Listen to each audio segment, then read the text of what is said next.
ధనుర్మాసం మన సంస్కృతి సంప్రదాయాలను, మన ఆచార వ్యవహారాలను, మన పండుగలు పబ్బాలను కాపాడుతున్న అనేక మంది గురువులకు, పూజారులకు, పురోహితులకు, సిద్ధాంతులకు ప్రప్రథంగా నమస్కరిస్తూ ఈ ధనుర్మాసం గురించి మ్యాక్సిమం అందరికీ తెలుసు. కాకపోతే ఏంటంటే గత 20 సంవత్సరాల నుంచి జనాలకు ఎంతసేపు ఈ క్వాలిఫికేషన్లు, ప్యాకేజీలు ఈ లోకంలో పడి ఒక ఈ తిథి అంటే ఏంది, నక్షత్రం అంటే ఏంది, రాశి అంటే ఏంది తెలియకుండా పోతున్నది. అయితే ఇక్కడ అన్ని మాసాల కన్నా ప్రతి మాసానికి ఒక్కొక్క ప్రత్యేకత ఉన్నది మన సంస్కృతిలో. మన జీవన విధానంలో ప్రకృతికి దగ్గరగా బతికే జాతి కేవలం భారతీయులు మాత్రమే. ప్రకృతికి అనుగుణంగా ఏ ప్రాణకోటికి నష్టం కలగకుండా జీవన విధానం కొనసాగించే అసలైన మానవ జీవితం అనేది భారతీయ సనాతన ధర్మంలో మాత్రమే ఉన్నది. అయితే ఇక్కడ ఈ ధనుర్మాసం అంటే ఏంటంటే మన అందరూ మన పూజారులు, పురోహితులు, సిద్ధాంతులు, ఎవరైనా పెద్దలు కావచ్చు, వ్యక్తిగతంగా కావచ్చు, పంచాంగాలలో కావచ్చు, టీవీ ఛానల్లో కావచ్చు, ఇంకే విధంగా కావచ్చు, సూర్యుడు వృశ్చిక రాశి నుంచి ధనుస్సు రాశికి వెళ్ళిన రోజు ధనుర్మాసం ప్రారంభం అంటారు. సంక్రాంతి నిలబెట్టుకోవడం అంటారు. శూన్యమాసం అంటాం. శుభకార్యాలు ఏం చేయరు. అయితే ఇక్కడ సైంటిఫిక్గా సైన్స్ ప్రకారం, ఈ ఖగోళ శాస్త్రం ప్రకారం సూర్యుడి చుట్టూ భూమి తిరుగుతుంది. సూర్యుడి చుట్టూ భూమి తిరుగుతుంది అందరికి తెలుసు. కానీ భూమి చుట్టూ సూర్యుడు తిరిగాడు. కానీ మనం ఎవరం కూడా సూర్యుడి మీద నిలబడి గ్రహాల యొక్క కదలికలను మనం గమనించలేం కనుక భూకేంద్ర సిద్ధాంతం అనే ఒక పద్ధతి విధానంలో మనం భూమి మీద నిలబడే ఏ గ్రహం ఏ రాశిలో సంచరిస్తుందని మనం ఒక లెక్కలేయడానికి అది పుట్టిందే రాశి చక్రం. జొడాయిక్ అంటారు, జొడాయిక్ ఇంగ్లీష్లో. అయితే ఇక్కడ ఏంటంటే మన భూమి ఈ ధనస్సు రాశిలోకి వెళ్ళినప్పుడు నాటి సూర్యుడు, మనకి వాడక భాషలో చెప్పేది సూర్యుడు ధనస్సు రాశి ధనస్సు సంక్రమణం అంటాం. సూర్యుడు ఒక రాశి నుంచి ఇంకో రాశికి వెళ్ళేటప్పుడు దాన్ని సంక్రమణం అంటాం. నెక్స్ట్ వచ్చేసి మకర సంక్రాంతి, ఉత్తరాయణ పుణ్యకాలం స్టార్ట్ అవుతుంది. అయితే ఇక్కడ మన భూమి ఈ ధనస్సు రాశిలోని మూలా నక్షత్రం యొక్క మొదటి పాదంలో అడుగుపెట్టినప్పుడు, ఆకాశం నక్షత్రం అంటే కదా మనం పోయినప్పుడు, ఆ మూల నక్షత్రం దగ్గరికి పోయినప్పుడు స్టార్టింగ్లో మొదటి రోజు ఆ 0 డిగ్రీ దాటినాక 0.01 ప్రవేశించాకనే, భూమి ప్రవేశించగానే దాన్ని ధనుర్మాసం అంటాం మనం. దానివల్ల ఈ మార్గశిర మాసం, పుష్యమాసం, ఇంకేదో మాసం చేసుకుని ధనుర్మాసం అని మనం చెప్పుకుంటాం కదా. కానీ ఈ ధనుర్మాసంకు ఒక ప్రత్యేకత ఏమున్నదంటే ఈ ధనస్సు రాశి అనేది అగ్నితత్వం. ధనస్సు రాశి అనేది ఉన్నత స్థానానికి సంకేతం. ఈ ధనుస్సు రాశి ఉండే 3 నక్షత్రాలు, మూల నక్షత్రం యొక్క 4 పాదాలు, పూర్వాషాఢ నక్షత్రం యొక్క 4 పాదాలు, ఉత్తరాషాఢ నక్షత్రం యొక్క మొదటి పాదం, మొత్తం 9 పాదాలు, 3 నక్షత్రాల యొక్క 9 పాదాలు.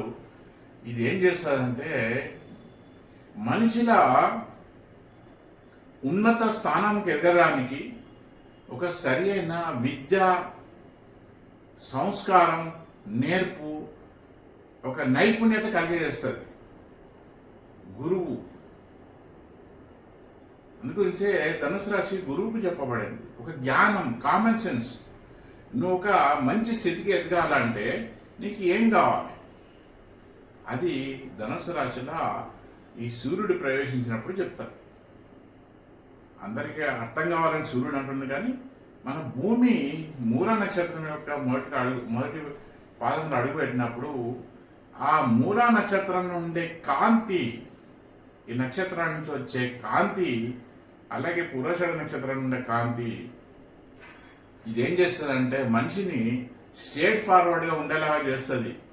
నీతి నిజాయితీకి, సంస్కారానికి, దేశభక్తికి, ఉన్నతంగా ఎదగాలని ఒక తాపత్రయానికి, కృషికి ఒక మంచి క్వాలిఫికేషన్స్, మంచి విద్య, ఏ విద్యనే కావచ్చు, ఏ రంగంలో కానీ కేవలం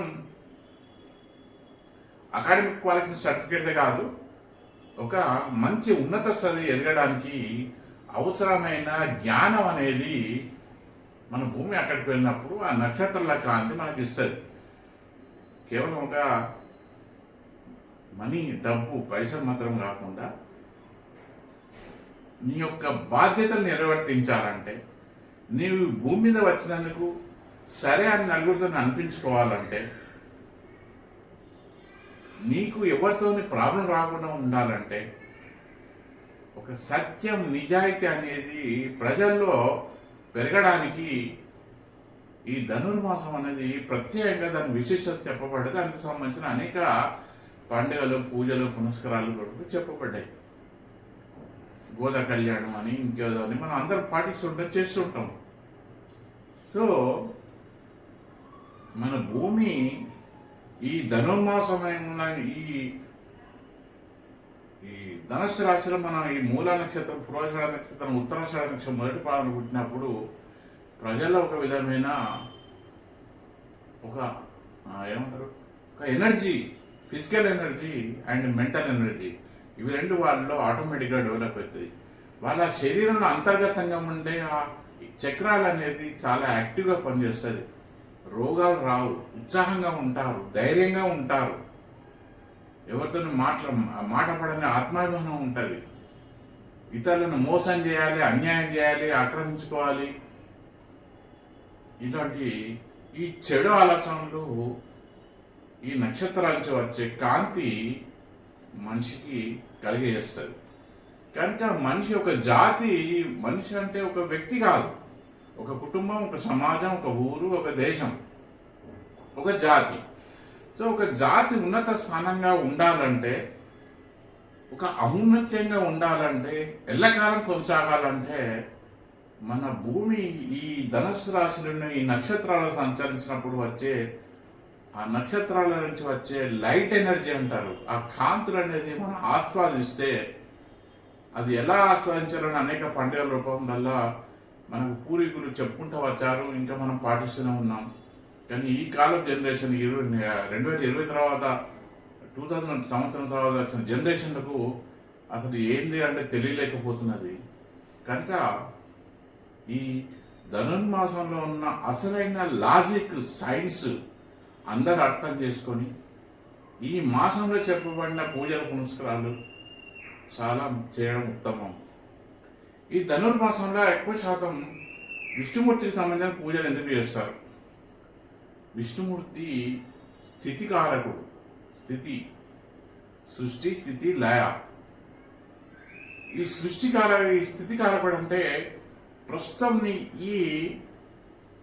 ఈ మెటీరియలిస్టిక్ లైఫ్ అంటే ఈ భౌతిక ప్రపంచంలో ఇప్పుడున్న నువ్వు పరిస్థితుల ప్రకారం నీకు అన్ని తీర్ల సౌకర్యాలు, డబ్బు, భార్య, కుటుంబం, పిల్లలు, ఇల్లు, ఒక వాహనం, ఒక ఉద్యోగం, ఇలాంటి అన్నీ కలగాలంటే ఆ శక్తి అనేది ఆ స్థితికారకుడైన విష్ణుమూర్తి సంబంధించిన గుళ్ళు, గోపురాలు ధరిస్తే, ఆ విష్ణుమూర్తికి సంబంధించిన ధ్యానం చేస్తే ఈ ధనుర్మాసం అనేది యొక్క సంపూర్ణ ఫలితాలు ఆ వ్యక్తులకు ఆటోమేటిక్గా, వాళ్ళు ఆడవాళ్ళు కానీ, మగవాళ్ళు కానీ, వాళ్ళు ఏ ఊరు కానీ, ఏ వయసైనా కానీ, మన పూర్వీకులు చెప్పిన ఈ ధనుర్మాసం యొక్క ప్రత్యేకత, ఆ ఆహారపు అలవాట్లు, ఇవన్నీ అటు తెలిస్తే చాలా చాలా అది మంచిది. అది మీకే కాదు, మన జాతి అనాదిగా ఎన్నో ఆటుపోట్లను తట్టుకొని ఇంకా దృఢంగా నిలబడ్డ ఈ సనాతన ధర్మం యొక్క జాతిని ఇంకా ముందుకు కొనసాగడానికి ఉపయోగపడుతుంది. ధనుర్మాసం యొక్క ఉన్న అసలు సైన్సు, అసలు లాజిక్ నాకు తెలిసింది చెప్పాను. నా అభిప్రాయం నచ్చిన వాడు దయచేసి ఈ వీడియోని లైక్ చేసి నా వేదిక వేసి యూట్యూబ్ ఛానల్ను సబ్స్క్రైబ్ చేసి ప్రోత్సహించాల్సిగా కోరుతున్నాను. నమస్కారం, శుభాకాంక్షలు.